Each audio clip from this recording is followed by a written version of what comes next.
Good evening, I'm Adrienne Arsenault. Andrew is away. Tonight, we invite Jagmeet Singh to take questions from undecided voters and from Rosie.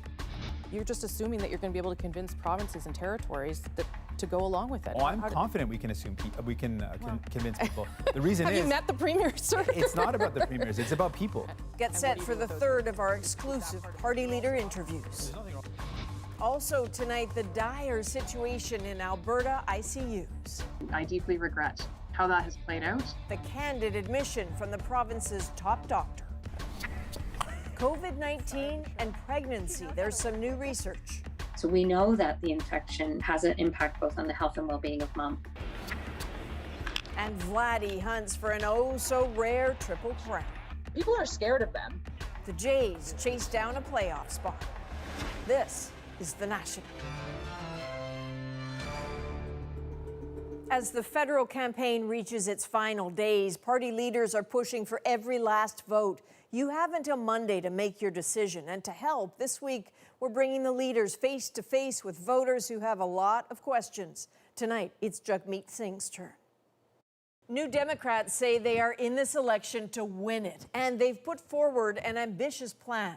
$214 billion in new spending over the next 5 years. The more Canadians vote for New Democrats, the better position we'll have to get the things that people need, whether it's pharmacare, getting profit out of long-term care, fighting the climate crisis, helping people with disabilities. A lot of promises, but these undecided voters want the details, including on vaccine passports and housing. So in about 20 minutes, we will turn the show over to them and Chief Political Correspondent Rosemary Barton. But let's start tonight with Canada's COVID story and one increasingly bleak situation. While the entire country has experienced the fourth wave, the numbers show it has crashed into Alberta.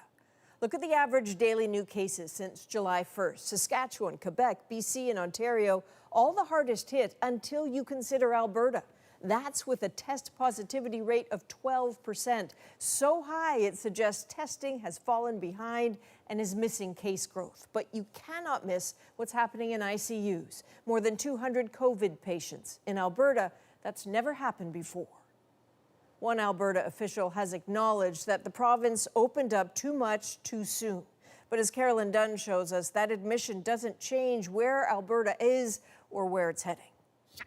I just want to thank you for still talking to me. A humbled Dr. Dina Hinshaw addressed primary care physicians last night. Alberta's chief medical officer revealed this is her biggest moment of regret, being part of a decision to lift all COVID restrictions in the province. Hinshaw says that mistake set the province's relentless fourth wave in motion. I think that trajectory was set when we removed all the public health restrictions at the beginning of July. Hinshaw says she feels responsible for later giving the impression the pandemic was over. That has had repercussions, and I deeply regret how that has played out. The highest COVID ICU numbers ever in Alberta. Staffing shortages, surgery cancellations for everything from cancer to joint replacements. It's been 11 days since Premier Jason Kenney's last COVID briefing.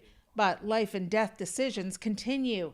Difficult choices based on the statistics of survivability. When it gets like this, we can't take the long shot because we got to put our resources into people that we know are going to do the best. That Dr. Marklin is even at work is a feat of resilience. Last Friday night, the police showed up at his house, warning him of a death threat against him. It's serious enough that the RCMP are involved. But they will not disclose specifics. It's effectively like watch your back and don't get hit by lightning. Combine that with protests outside the workplace and what he calls a leadership vacuum. I honestly feel terrorized. And yet he and so many others like him just keep showing up. Carolyn Dunn, CBC News, Calgary. Nova Scotia is delaying the next phase of its reopening, which was supposed to begin tomorrow. Given where things are here, as well as in New Brunswick and PI, I am not comfortable moving into phase 5 just yet. It is far better to wait until we're ready to implement our proof of vaccine policy. Dr. Robert Strang says current restrictions will remain in place until October the 4th in an effort to avoid wider lockdowns. The province's 66 new COVID-19 cases today its highest single-day total since May. There is a growing body of evidence that while COVID can be dangerous for anyone, pregnancy is a serious risk factor. Lauren Pelly spoke with one woman who has dealt with that threat firsthand. Alex Carnio has one young child and two more on the way. Being pregnant with twins made getting COVID-19 last month even more terrifying. I started having chest pain, unable to really breathe easily. I started not being able to keep any liquids down. The 28-year-old wasn't vaccinated yet and wound up hospitalized for 5 days. They did put me on oxygen for 2 days, and that was something totally shocking to me. But not shocking to researchers like Dr. Wendy Whittle. So we know that the infection has an impact both on the health and well-being of mom and the outcome of the pregnancy. Whittle co-authored a new research paper on the risks of getting COVID-19 while pregnant, including a higher chance of needing a C-section and having a preterm birth. The latest available Canadian data also suggests people who are pregnant are nearly 5 times more likely to be admitted to hospital for COVID-19 than their non-pregnant peers, and 10 times more likely to be admitted to an ICU. Sources told CBC News one pregnant woman in Alberta recently died from COVID-19. And provincial officials there say 6 women with COVID-19 in total were admitted to the province's ICUs in August. All of them were unvaccinated. It's a trend researchers are seeing both in Canada and beyond. People who are pregnant are typically less likely to get their shots, despite facing higher risks if they're infected. We have a vaccine that works in pregnancy, that is safe. Oh, almost. Carnio wishes she'd gotten vaccinated earlier, but says pregnant women have long heard mixed messaging about what's safe. I've looked at my own experience, and the alternative of not being vaccinated and ending up in a critical care ward in a hospital was 1,000,000 times worse. She's hoping other parents-to-be avoid that kind of close call. Lauren Pelly, CBC News, Toronto. A big question in the federal election campaign has been, how will COVID affect voter turnout? Well, we're getting a first-hand look. Elections Canada estimates more than 5.7 million people voted over 4 days of advanced polls. That's nearly 20% more than in 2019. But as Cameron McIntosh shows us, it was not smooth for everyone. Oh, I get woo. If the advance polls are an indication, Election Day could be confusing for some, like this Toronto voter. The voter card gave a different address than what I had seen on the website. Elections Canada's website told him he'd be voting here, but his voter card told him to go here, 1.6 kilometers away. They said it was because there was certain polling places ended up not being accessible for social distancing. Figuring out which was right took a few calls. There should be easier ways to find out where to vote rather than calling. This is what I received, okay, and this was the replacement card. Same writing. Sandra Ashby got 2 cards. One to vote here, the other over here, 2.6 kilometers away. So I called them, I waited half an hour, couldn't get through. We just have not been able to secure a lot of the places that we would have in past elections. Elections Canada says it's lost places like schools, so to ensure social distancing, it had to consolidate many smaller polls into larger venues.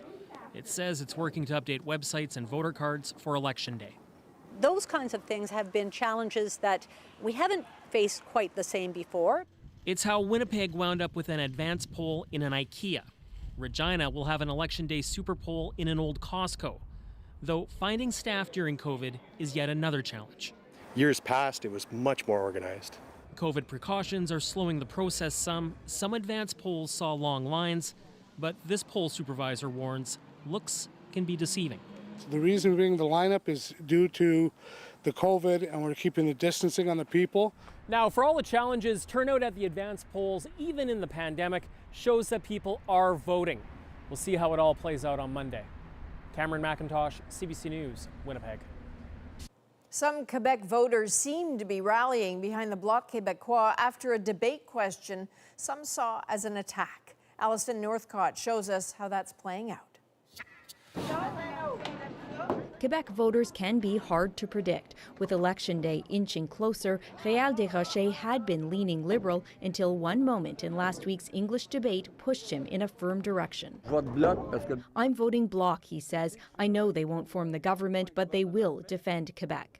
He says it's because of this question. You deny that Quebec has problems with racism, yet you defend legislation such as Bills 96 and 21. The moderator also called Quebec's language bill and its secularism law, which forbids some public servants from wearing religious symbols, discriminatory. That law is being challenged in court by groups who say it unfairly targets Muslim women. But the phrasing of the question angered many. That was an attack for sure. Against Quebec? Telling me at 70 years old that I'm a racist because I want to be proud of my French language? Non, ça marche pas ça. It doesn't work. It'll be a real nail biter. This pollster says the Bloc's current bump in the polls could make a difference in about 15 ridings seen as three-way races. In some ridings, the Conservatives will play the spoiler. In and around Quebec City, the Liberals will play spoiler and maybe let the Bloc go through. So we're all in these sort of dominoes because the race is so tight. With so many close ridings, the outcome is far from certain. I'm wondering what is the purpose of the Bloc. Jana Roche says she'll likely vote NDP. As a social worker, okay, there's things in their program that meets my value. Her partner, who says he's against the secularism law, says he'll vote NDP too to preserve social programs. Others say they'll give the Liberals one more chance to see what they do after the pandemic, she says. With the Conservatives also trying to make gains in Quebec, it remains a crucial province to watch on Monday. Alison Northcott, CBC News, Montreal. Green Party leader Annamie Paul has spent the last 2 days on PEI. It's her first campaign trip outside Ontario. The party has been dogged by internal conflict and is struggling to gain national traction. As Tanya Fletcher shows us, that is having an impact even where support is usually strong. Vancouver Island University is in the heart of one of two ridings the Greens are desperate to hold on to. I think the main voting issues are probably things like climate change. I would go for the climate change. The climate crisis has never been more visible in BC. A deadly heat wave, another devastating wildfire season, months-long logging protests. It may all seem a natural nudge toward the Greens, yet something else is standing in the way. And the local NDP candidate knows it. While the Green Party are fighting amongst each other, the NDP are fighting for people. They're fighting for the environment. She's referring to the internal party upheaval that cast doubt on Annamie Paul's leadership and pushed their New Brunswick MP over to the Liberals in June. There certainly are bumps on the road. Losing an MP back in June was a real blow. Yet former leader and incumbent candidate Elizabeth May is confident the Greens' grassroots base will pull them through. If we were a top-down party like the others, debates about the leader would affect us more locally. I don't feel it affects us locally, certainly not on Vancouver Island. She insists the only climate vote is a Green vote. But not everyone sees it that way. Many of you will know my background is as a climate scientist. So glad to be here with you, Andrew. Former BC Green Party leader Andrew Weaver is endorsing the Liberals based on their climate plan. And elsewhere. Hello, I'm David Suzuki. A handful of prominent Green heavyweights are now throwing their support behind NDP candidate Avi Lewis. Unfortunately, the federal Green Party is in disarray. So in this election, we're lending our support to Avi. And here on Vancouver Island, strategic voting is real and possibly detrimental. I would totally be campaigning for the Green Party if I thought they actually had a chance. When talking about the environment, I noticed you didn't mention the Green Party. Because they're never going to form the government. Still, it leaves the Greens hoping for a wave, even as others are predicting a washout. Tanya Fletcher, CBC News on Vancouver Island. An Ontario judge has found Linda O'Leary not guilty in connection to a boat crash that killed 2 people. O'Leary, the wife of celebrity businessman Kevin O'Leary, was at the helm of their boat 2 years ago when there was a nighttime collision with another vessel. The judge said prosecutors failed to prove she was operating the boat without proper care or consideration. Tonight, there is widespread grief for one of Canada's most influential comics on the world stage. Norm Macdonald is being remembered for a cutting style that was all his own. Eli Glasner shows us some of that. There's only two classifications in cliff diving there. There's a grand champion and then stuff on a rock. Droll and deadpan, no one delivered punchlines like Norm Macdonald. Very hard to make a comeback in that sport, I'll tell you that. Macdonald first cut his teeth as a stand-up in Ottawa. First of all, I couldn't get away from those damn blue eyes. He looked like Paul Newman in The Hustler. Kenny Robinson said he stood out from the beginning. Norm always danced to his own beat, you know. That's why you couldn't steal his material, because it was Norm. Yeah. And he had that delivery. His big break came behind the Weekend Update desk on Saturday Night Live. Well, this coming Monday is Oscar night, and 3 films, The English Patient, Secrets and Lies, and Shine, are locked in a tight race in the category Best Picture There's Not a Chance in Hell I Will Ever See. Macdonald's jokes could be cruel and cutting, naughty or clean, but never predictable. He didn't care whether you connected to the joke or not, or his POV. He just believed how funny it was. Macdonald was also a favorite late-night guest who kept the hosts in stitches. Well, you know, a man grows.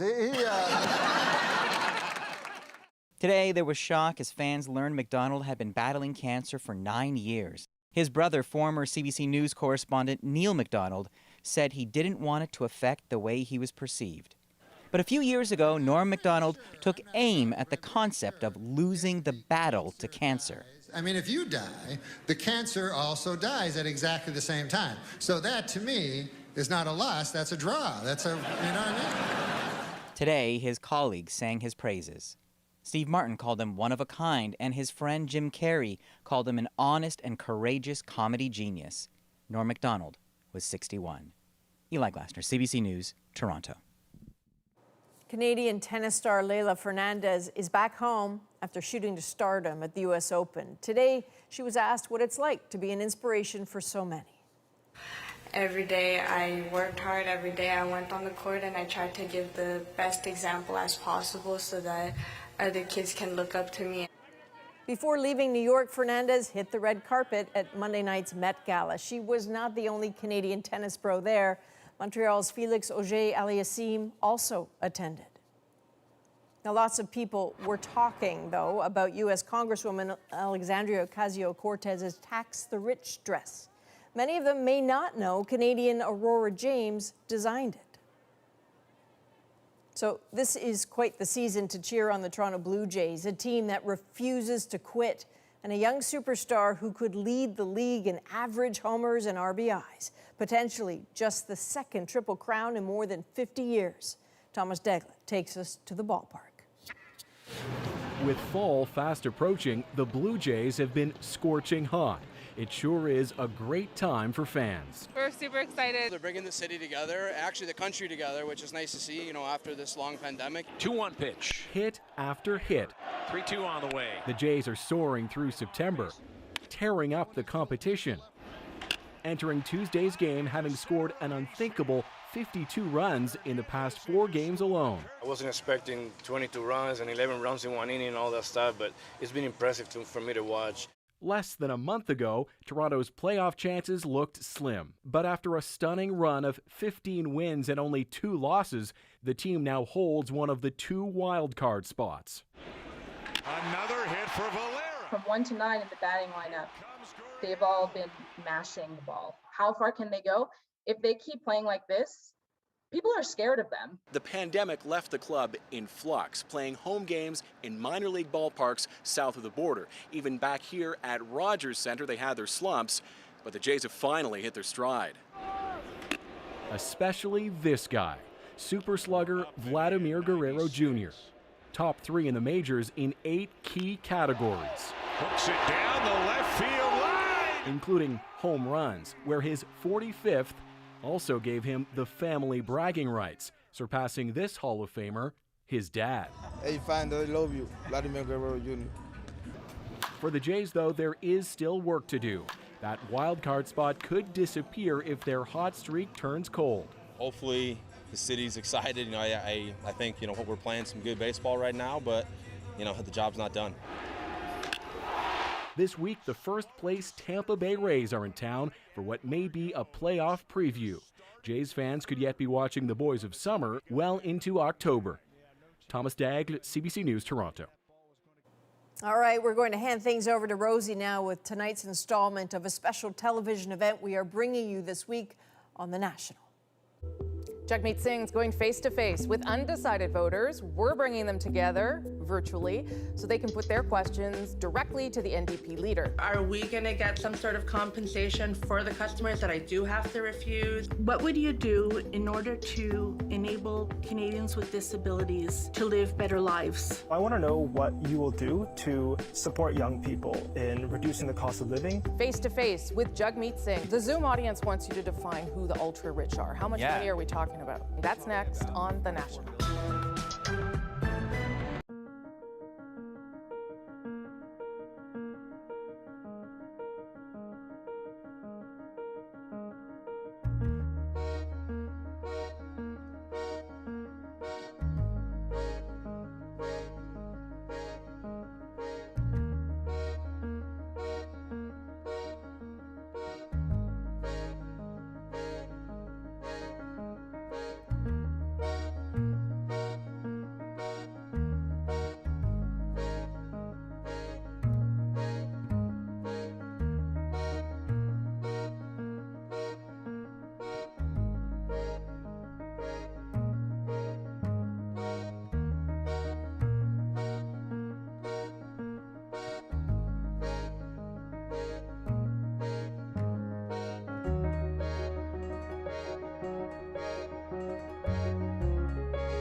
Hello and welcome again to Face with the Federal Leaders. I'm Rosemary Barton here in the National Studio in Toronto. As you may know, all this week we've booked time with each of the leaders of the major national federal parties, and then we take that time and hand it over to you, the voters, to ask them questions. We've got our virtual audience watching live from home, commenting as we go, because of course we can't have people in the studio. And we've invited for undecided voters to have some one-on-one time with each of the leaders to ask anything they like, and then I, as I do, jump into the conversation too. And tonight we've got the NDP leader, Jagmeet Singh, in the hot seat. Welcome, thanks for doing this. Thanks for making the time to do it. Yeah, happy to be here. Let's meet our first voter. Yeah. My name is Nilafar Al-Shabaji. I run a restaurant in the heart of downtown Montreal. Restaurant Nilafar is a definition of a family restaurant. Even my son, who's not even 2 years old, and my amazing husband are always there to come in and help out. I'm a mother, I'm a wife, I'm a daughter. My voice matters. COVID had a real negative impact on my business, and I'm wondering, what are we going to do to make sure my friends, my family, and my clients are safe? Okay, Nilufar, good introduction. Over to you with Mr. Singh. Hi, Mr. Singh. Hi it's there. a pleasure to meet you. Thank you. I know that you want to have a national COVID-19 passport. What strategy do you have that would keep my family safe, my friends safe, Canadians safe, while also not putting such a huge burden on business owners, which we've already had this whole time? So what we want to do is make it easy by having a document that people could use to quickly prove that they are vaccinated. So if someone's coming to visit your restaurant from another city or another province, they don't have to pull up an email and try to show you something on their phone. They'll have an easy-to-use document that can show, hey, I'm vaccinated. I can come into your restaurant. So I want to make it easier. That's my plan. And where's the freedom in this? Where's the anonymity? Where do we draw the line with the COVID-19 passports? So a really good question. The decisions to require people to have a proof of vaccination is a provincial decision. Like, they're the ones that decide that. I just want to make it easier. In terms of the enforcement, I feel like it's really a high burden to put on small businesses, that you're the ones that have to police this. I get that that's a struggle. I'm not sure how that should be alleviated, but I get that that's a tough burden for small businesses. So is it too late to do this? Is it too late to institute a national vaccine passport? We just want to make sure that there's that option available. We're going to probably need something to travel. It looks like the world's headed in that direction.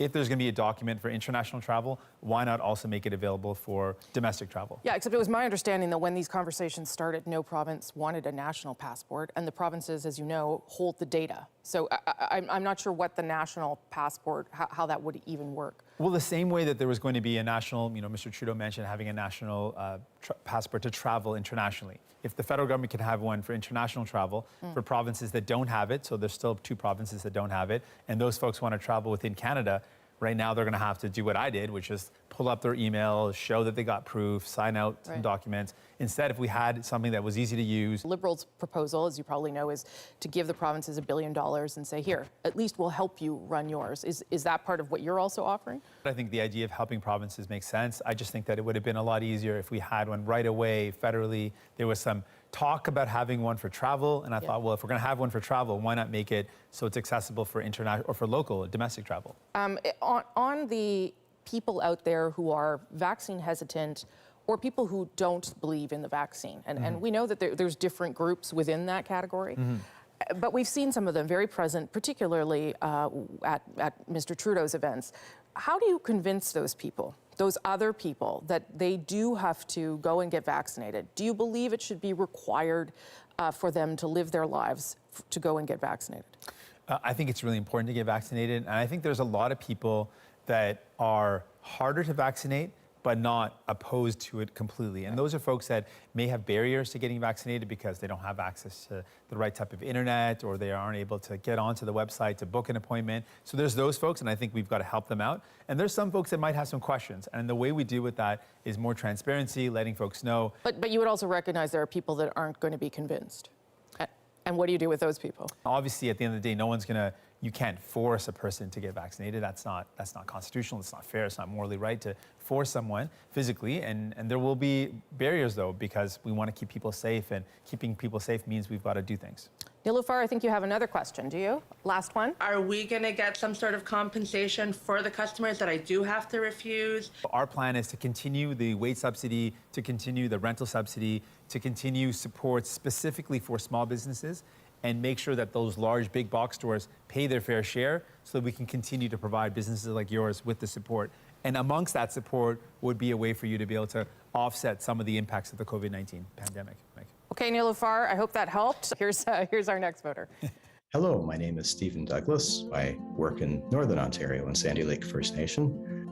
I am a registered psychotherapist, so I work in mental health. So the most alarming and immediate concern I have approaching this vote is climate change. We have delayed and obfuscated and accommodated our carbon addiction for dangerously far too long. Okay, Stephen, it's over to you. Hello, Mr. Singh. My question is, what are the nuts and bolts of an NDP plan that will help Canada transition into a renewable energy economy? So some of the concrete proposals we have, we want to electrify transportation and invest heavily in the reduction of our emissions that comes from transportation. We want to invest in retrofitting buildings and homes. We also want to invest in renewable energy. Is there anything you can share about where you're anticipating being able to build that infrastructure? We've heard from a number of years Mr. Trudeau talking about ending the fossil fuel subsidies. We would immediately end them.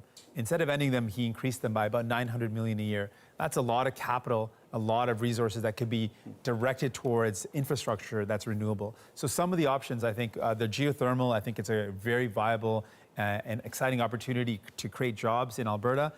We also were looking at the idea of an east-west energy grid. There are a lot of provinces like Manitoba which have an abundant supply of hydroelectric energy, but they're not connected interprovincially.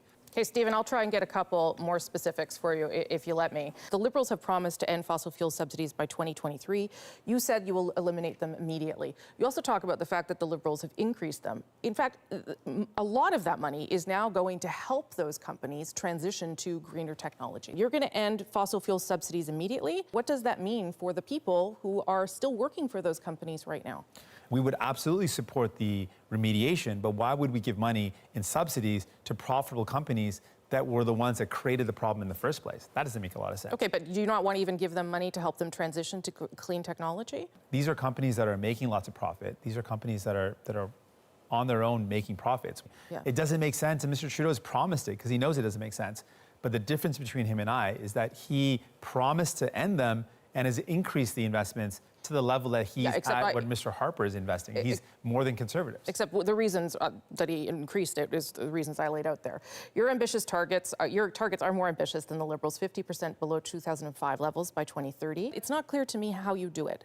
Our approach is very different. Our approach is we wouldn't exempt the biggest polluters. We would make sure they were also included in the price on pollution. We also think that government can play a role proactively in the investments we make. So our plan is very bold in the investments in renewable energy, electrifying transportation, and retrofitting and renovating homes. The Liberals are not just putting a price. They have a whole bunch of other measures to try and get industry to move into clean tech. The big difference is they're incentive-based and kind of using market policies. We believe in using public resources. Speaking of public resources, you criticize the Liberals for the Trans Mountain, the purchase of the Trans Mountain pipeline. I have listened to you now for almost 5 weeks. I do not understand what you would do with it if you form government. So tell me. Well, I'm opposed to it. I've been opposed to it. I would have never bought it in the first place. I get that part. And the second part I don't get. The second part is, if Mr. Trudeau would have put as much energy in building pipelines as he would have in getting clean drinking water for Indigenous communities, maybe we would have clean drinking water. But that's not the question. The question is, you're the Prime Minister. The next day, what are you doing with the pipeline? I would assess that asset and make the best decision for Canadians. What does that mean? What Canadians should know is... What does that mean, Mr. Singh? What Canadians should know is what I want to do. What does that mean? What I want to do is put our money towards renewable energy. I know, I believe the future has to be one where we're investing in what's renewable and what's sustainable. That's what we should do. This is not a clear answer. And right now, that's what we're trying to do here. We're trying to give clear answers to the voters. What is the thing that you're going to look at to decide whether you keep it or sell it? So if there's a loss of money, you would keep it. If there's a risk that Canadians would lose out financially, you would be okay with keeping it. I've made my position really clear on this. I'm opposed to it. I would have never purchased it in the first place. Mr. Trudeau is the one who purchased it. I know, but it's done now. And it's important for Canadians to know where I stand and to know where I would have never purchased it. Stephen, I don't know if I helped you there, but maybe I did. When we come back, more face-to-face here on The National. What would you do if elected in order to enable Canadians with disabilities to live better lives?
Can you truly relay emotion with sand and water? Your experiences in life color what you do when you're sculpting. You have to really be careful of the nuance of how you're carving to create some incredible emotional impact.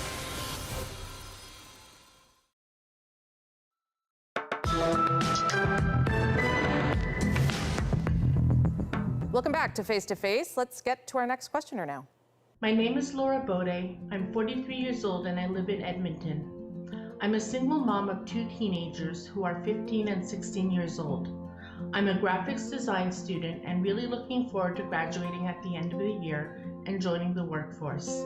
I am an undecided voter because I see 2 parties that I want to vote for, yet want my vote to have as much sway as possible.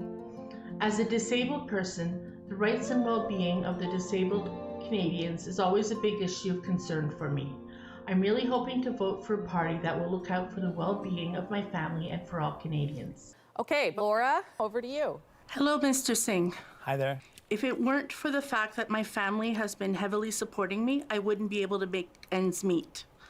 What would you do if elected in order to enable Canadians with disabilities to live better lives? We would immediately implement a guaranteed income for people living with disabilities of $2,200 a month. Just as a starting point to lift people into a position of dignity so that people don't have to worry about making ends meet. Laura, would that be enough money for you, $2,200 a month? It would help, definitely. Yeah. I'll take a little bit more of your time and I'll come back to you and see if there's anything else. You've said that you'll start a conversation with provinces to bring in a national pharmacare program. As you know, there are some provinces not interested in that. Mm-hmm. Quebec, even BC has said, we've got our own deal, thanks. So how do you convince provinces that a national plan is needed? I'm not suggesting anyway that it's easy, but it makes sense. And the reason why it makes sense for people that are limited on their income, it would save a lot of money for families. What we would do is let's put together the buying power of all Canadians and negotiate better prices. Instead of having one province negotiate separately. But just let me ask you, would you allow provinces to opt out? Quebec, for instance, has a plan. It's not going to want your plan. Would you just give them a pile of money and let them opt out? We've said that Quebec would have the right to opt out, but we know that this would be a plan, if everyone opts in, would be better for everyone. Laura, you had another follow-up. Not quite a follow-up, but my question is about healthcare. Yeah. Alberta, there's a lot of rumors going around that Kenya is trying to privatize healthcare. What would you do in order to ensure the protection of those of us, again, with disabilities who would probably not qualify? We would use the Canada Health Act to enforce the public delivery of care, but also when it came to the delivery of private for-profit care in long-term care homes, we put a motion saying that we should get rid of that profit in long-term care homes. We are opposed to private care firmly. The other parties aren't. And so if that's something that's important to you, you can count on us to defend public health care. I had a follow-up on that pledge as well, to end private for-profit long-term care. Exactly how would you put them into public ownership? How would you go around and just buy them all up? So it's not the ownership, it's the delivery of care that we're most focused on. Right now, when you've got a for-profit model of care, that means the care, some of that dollars that go towards care are going towards profiting the investors or the shareholders. This is a provincial jurisdiction, so what do you do? We would include it into our Canada Health Act. So when we transfer money, why would a Canadian sit well with the idea that our public money is going into a company like Rivera that's their shareholders are going to profit from Canadian dollars being invested in long-term care? That doesn't make any sense. I want to see every single cent that we invest in long-term care going to our seniors, going to our loved ones. That's a big thing. Now you have to get the provinces sitting at the table, and you've got to crack open the Canada Health Act and restructure it so that you suddenly have control of long-term care. That's basically what you're saying. Not control, but when we're funding, we don't want any of our funds to go into private care. So we can make sure that happens. But provinces don't even want national standards for long-term care. They don't want you in their business. So here's another example, pharmacare, where you're just assuming that you're going to be able to convince provinces and territories to go along with it. Oh, I'm confident we can convince people. The reason is... Have you met the premier, sir? It's not about the premiers, it's about people. And people who lost their loved ones. But let me finish this idea. People who lost their loved ones in long-term care, they lost their loved ones to horrible conditions where they were neglected, not fed right, not fed appropriately, not given water, not treated well because of for-profit care. And that's clear. How would I stand by and let that happen? I'm going to find a way to find a solution. But it is not your job. It is the Premier's job. That's the difference to come up between with me that. and see the difference between me and maybe Mr. O'Toole, Mr. Trudeau is that they can maybe live with being like, oh, it's not my job. I think it's my job. It's not that it's not their job. It's literally not their jurisdiction. No, I disagree. If that but you was have the approach, to change the law to make it your jurisdiction. If that was our approach, though, Ms. Barton, then we would not have universal health care. Yes, but there is a division of power. And what you're saying, you're going to go to provinces and say, you're not doing it right, so I'm going to do it? No, no. The difference is I'm going to go to a loved one who's lost their mom or their dad and say to them, I'm going to fight for you. I'm going to fight to make sure that this never happens again. Okay. I'm not going to hide behind jurisdictions. Laura, anything else from you? No, thank you very much. Time for a quick break, but up next. I want to know what you will do to support young people in reducing the cost of living, especially in urban areas. What do you do to make sure that you can keep the rich people in the country in order to get that money? Because otherwise your plan starts to fall apart.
We give you the tools. You make the choice. CBC provides everything you need to make an informed decision on Election Day. Informed by you. Canada Votes 2021.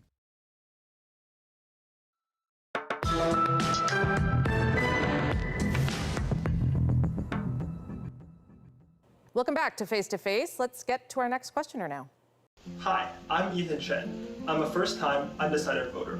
I come from second-generation Chinese-Canadian immigrant roots, and I'm currently a student at Western University where I study international relations and business, and I'm interested in university debating and student advocacy.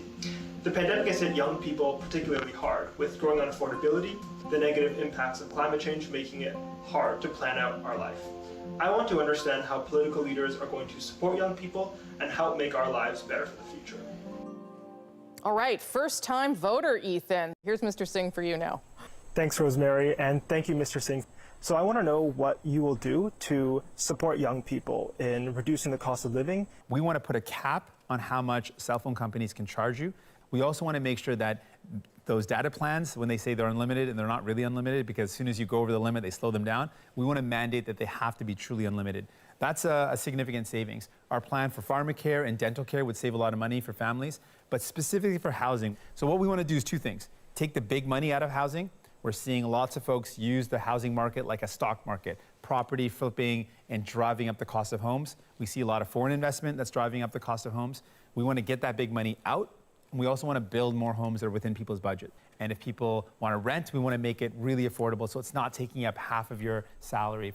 A follow-up, Ethan? Yeah, just on the topic of building housing, I'm just wondering how you would do that with working with municipalities and provinces. I want to see a really proactive role working directly with municipalities, working with provinces, using federal land. There's a lot of federal land in cities around Canada that could be used purposely for affordable homes. Okay, Ethan, I'm going to ask a couple of follow-up if that's okay. I want to ask you a little bit about taxing the wealthy. Rich people aren't going to let you come for their money. They're going to move. They're going to decide to do something different. So why do you think it will work when you've been warned that it might not? I want maximum zeal in taxing the super wealthy. I know that we can do this. And one proof point recently, Mr.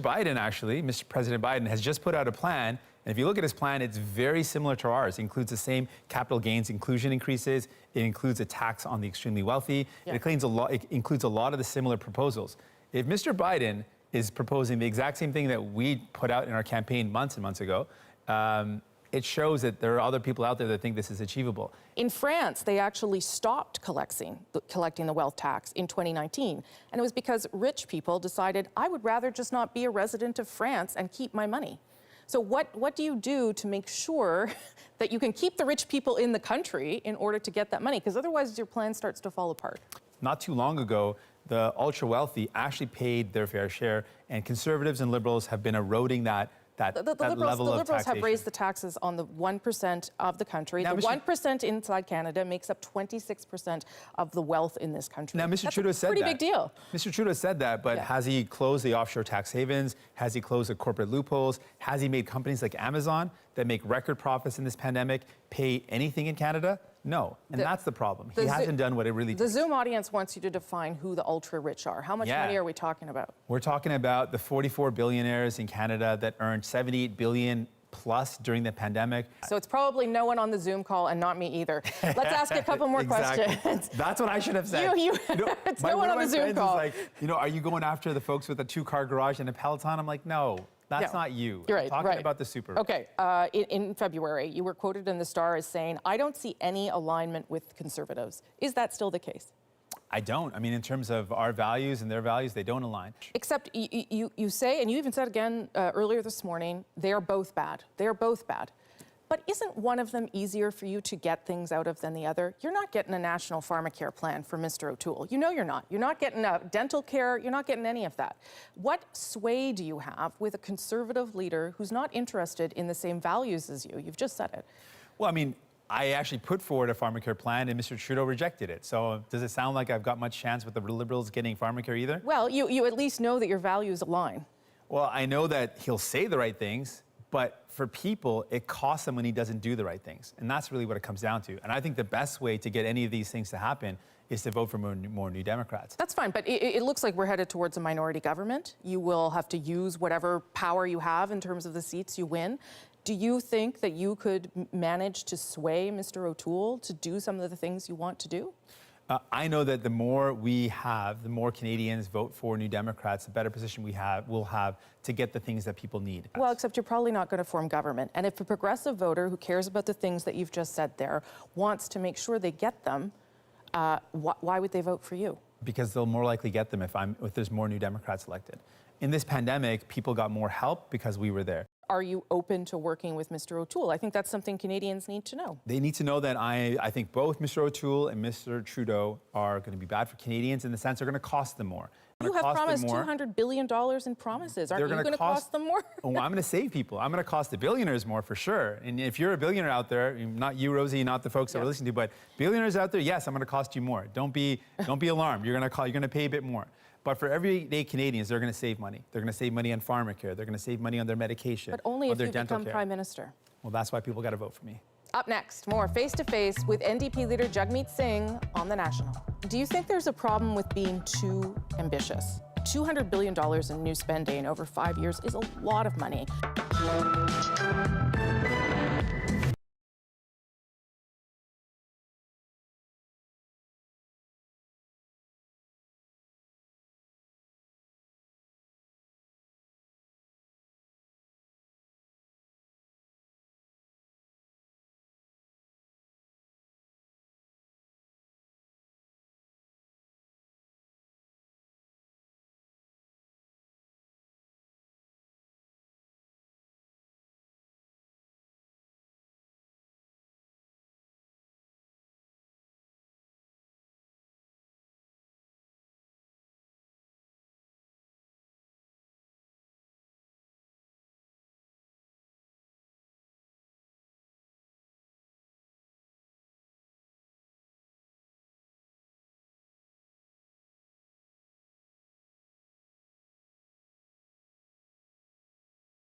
If you love to follow the race, you'll hear your daily news and party views here.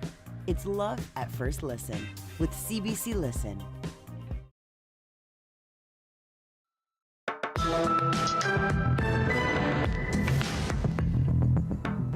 Do you think there's a problem with being too ambitious? $200 billion in new spending over 5 years is a lot of money. The promises that you have are huge. I know you say that this is the kind of person you are. You can take on big things. You want to work hard. I get that. But there are probably people who feel that this is not achievable, that this is not realistic, that these are not things that can be done in time. Is that hampering people's ability to vote for you? I think they are achievable, and we've laid out, we're the only party with a clear plan. You know, when we hear Mr. Trudeau and Mr. O'Toole talk about either tax credits or investments, they haven't laid out a really significant revenue plan. So they're either going to do one of two things. Well, I would say they both have, frankly, and they put out their costing ahead of you. They're either going to cut help to people, and Mr. Trudeau's already started. He's cut the CRE. He's already started. Mr. O'Toole was certainly going to cut help to people. We've said we're not going to cut the help that people need, and we're not going to put the burden back on them. You're going to leave pandemic supports in place for how long? We've talked about what we would do. We would put in place for small business like Nulafers, we would increase, we would continue with those programs, the wage subsidy and the rental subsidy. But what we would do differently is make sure that the super large corporations are starting to pay their fair share to invest in people. So we've got the only plan that doesn't require cutting help to people or putting the burden on them. We say the burden should fall on the multimillionaires and billionaires, and we've got a clear plan to do it. If you're the official opposition after this election, how do you get the things that you're talking about? How do you make that happen? We're not going to concede the election, so I'll say that in whatever Parliament Canadians choose, we're going to fight for them. And they can know where I stand on the important things. They know where I stand on taxing the super rich. They know where I stand on healthcare, on the environment, on supporting small businesses. I want you to know I'll be there for you. Thank you. That's this special edition of The National. You can see the full conversation on CBC Gems, cbcnews.ca. And again, after your late local news on CBC Television, tomorrow night, it's face-to-face with the Green Party leader, Annamie Paul. I'll see you then. Good night.